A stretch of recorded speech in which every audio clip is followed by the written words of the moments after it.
Welcome to the Python programming tutorial series for climate mathematics theory and applications. In this video, we will cover Chapter 3, Basic Statistical Methods, Part 2. This section will focus on the commonly used statistical plots for climate science. Let's begin by setting up our desired data. The data that we are going to be using can be accessed from the highlighted URL. We are going to be going into the pandas module, accessing the read table method with our file path, and dictating if our file has a header, which we do not have a header, and also dictating what our delimiters are. In this case, we do have white spaces as our delimiter. Next, we are going to be extracting our values from this newly imported data set. We are going to be extracting the values by using the .values method. Now, we have redefined AVE and CEI as just the values of our data. Now we are going to be taking only the second column of this data matrix.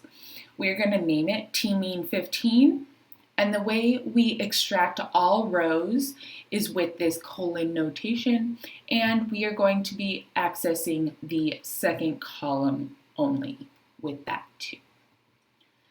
Next, we are going to be using tmean15 to go into some commonly used statistical plots, starting with a histogram. We need to set up our histogram of the tmean15 data. We're going to let h and mids equal our numpy histogram of our data. This is going to allow us to change certain aspects of our histogram based on our newly defined variable h and our newly defined variable mids. We are going to be setting up xfit as our x variable.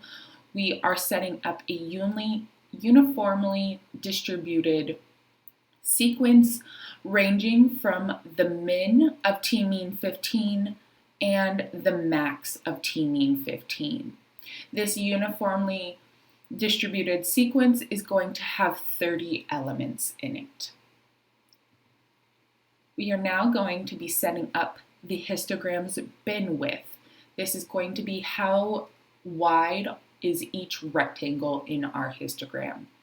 We are going to use the difference between mids of 0 and 2. So this is going to find the largest difference between mids between elements 0 and elements 2, and we are multiplying that difference by the size of our tmean15. This is going to give us our bin width, which is going to be named area t. Next, we have to create the fitted y values for our normal curve. We're going to name this variable yfit for easier access. We are going to multiply area t times the normal PDF of our x variable, which is xfit, and our mean of our tmean15 data, followed by the standard deviation. This norm.pdf function will take x values as its first parameter, your mean as your second parameter, and your standard deviation as your third parameter in order to make a normal PDF. So the highlighted line allows us to create the fitted y values for a normal curve. Next, we are going to be setting up our figure with some specified figure sizes. And now we get to our plotting of our histogram using that matplot library, accessing the hist method, plugging in our data, tmean15, we're going to use a face color of white and an edge color of black. That quotes K does indicate a black edge color. We also want to fit the normal curve on our histogram. We're going to go ahead and use that matplot library once again, accessing the plot function this time, with our x values as xfit and our y values as yfit. These pairs of values will create a normal curve. We're going to lay our normal curve with the color blue on top of our histogram. We're going to set our title, our X label, and our Y label. And don't forget to wrap your plotting methods in a show to actually get your histogram to show. Once we run this block of code, we do get this beautiful histogram to pop up. We have clearly labeled title, labeled y-axis, labeled x-axis. We can see our normal curve in blue laying on top and all of our data underneath the blue curve. Next, we will be going into how to plot a box plot. We are going to be using the data tmean15 once again. So we are going to be doing this by first setting up our figure using that matplot library. Then we are just going to go ahead and use the boxplot function with our data. We're going to set our Y label and show our plot. We do get this box plot to show. We can see that our mean of our data is around negative 0.25. We do have some kind of long tails on the upper end, but this is our box plot of the data. Next, we will be going into a scatter plot. We are going to be retrieving some extra data in order to make our scatter plot. We are going to be using that pandas module once again. We are going to be reading in this CSV file, which can be found on the Climate Math website. We are also going to be reading in this file, which is also found on the Climate Mathematics website. Both of these files do not have headers. That is why we need to add the header parameter with none. Okay. Next, I am going to make SOID variable name from our SOI data, but I am locating, that is what the .iloc method means, I am locating all rows and the first column of data. iloc allows you to specify the spatial position of the values you want to grab. We are going to be setting SOIM equaling to the reshaped of our SOID variable. We're going to be reshaping this into a 66 by 12 matrix. Next, we're going to make the SOI into a matrix with each month as a column. In order to do this, we need to take the first column for January. So we are going to grab the January data from our SOI using this function. We go into the SOIM data, we grab all rows, and we grab the 0th column. Next, I'm going to be taking the third column for January in US temperature data. We are going to name this variable USTJ, namely US temperature January. We are going to use our NumPy package with our array method. We are going to be accessing the UST data that was retrieved first, and using that iloc method in order to grab the positional values of certain data. We're going to get all rows and the second column from the UST data. Next, we have to set up our figure. Using that matplot library figure function, we are going to set our fig size. Next, we have to create our scatter plot in our figure. We're going to be using the scatter function with SOIJ as our X variable and USTJ as our Y variable. We are going to be plotting this scatter plot in black. Next, I'm going to create a linear trend line for our data. I am going to allow LIN, this is new variable, equaling to our NumPy poly method. Polyfit method allows us to do a little bit more than linear regression.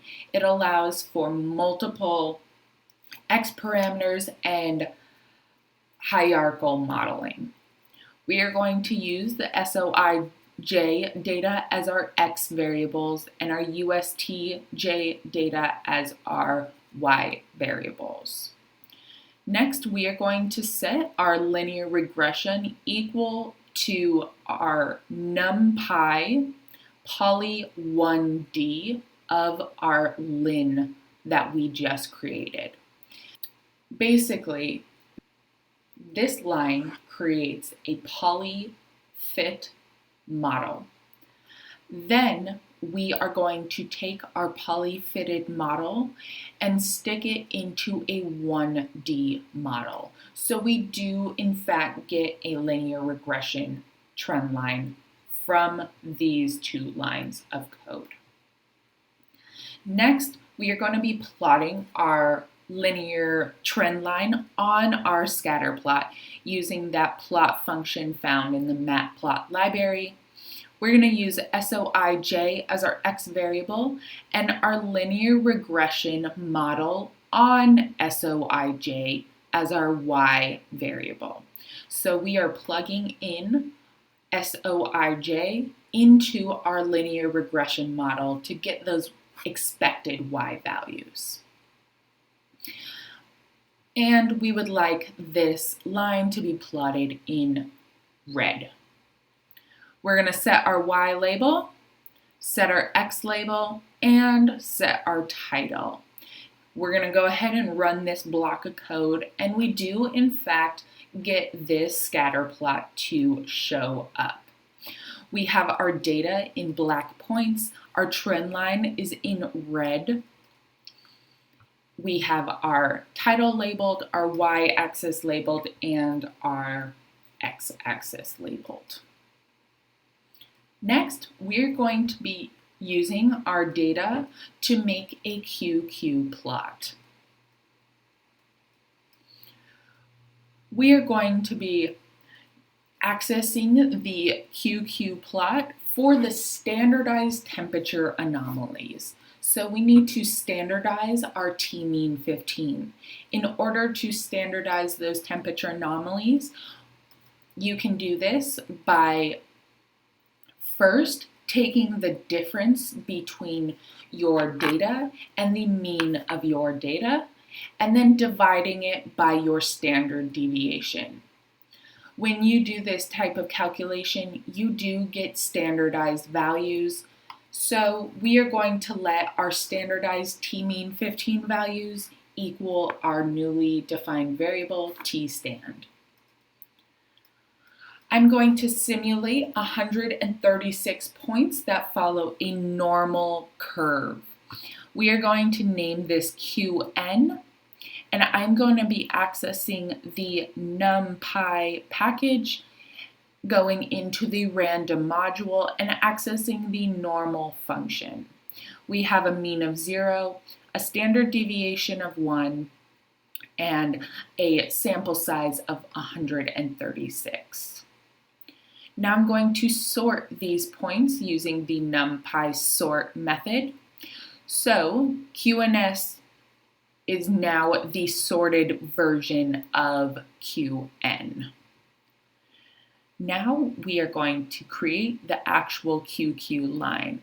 We are going to be accessing the SM package with our QQ plot function.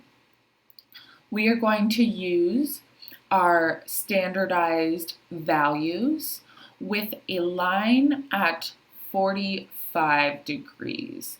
So this is going to create a line that is on the 45-degree angle so we can compare our standardized values to a normal line. Our data is going to be plotted in the color black. Now we are going to create the QQ plot itself. Using the PY module, we are going to use the scatter method on our sorted normal values on both directions. This allows us to see where our values, namely t-stand, are compared to normal values. We are going to be plotting the normal by normal scatter in the color purple.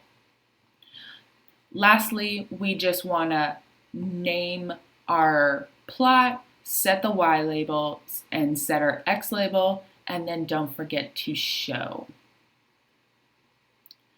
This is what our plot looks like when we are done. We do see our purple values. They are slightly hidden by our black values, but our purple values do follow our 45-degree line perfectly, rather than our t-stand values, which are in black, follow our red line quite well, except maybe in the low negative values. We do see quite a tail on those values. This concludes part 2 of chapter 3, Basic Statistical Methods. In the next video, we will continue with chapter 3 and dive deep into probability distributions that are found commonly in climate science.